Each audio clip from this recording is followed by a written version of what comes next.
Quelques éléments de constat. Si les 3 plans nationaux de lutte contre la douleur, qui ont eu lieu de 1998 à 2010, ont permis de progresser sur la prise en charge de la douleur, notamment par la création des 250 structures douleur chronique, à peu près.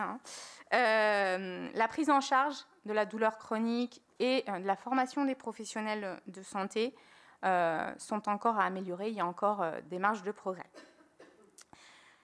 Surtout qu'on sait que plus la prise en charge est tardive sur ces patients, plus la situation va être complexe et les possibilités d'amélioration plus limitées. On sait également que les personnes présentant des douleurs chroniques sont orientées tardivement vers les structures spécialisées et les structures douleurs chroniques après une errance diagnostique et thérapeutique en moyenne, c'est des moyennes de 5 ans.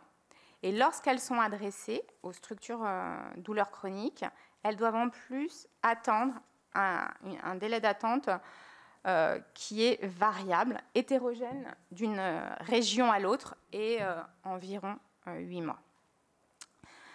Et une fois que cette évaluation est réalisée par les structures douleurs chroniques, et si, selon les besoins des patients, une prise en charge est initiée, les relais avec les professionnels de ville ne sont pas suffisamment structurés.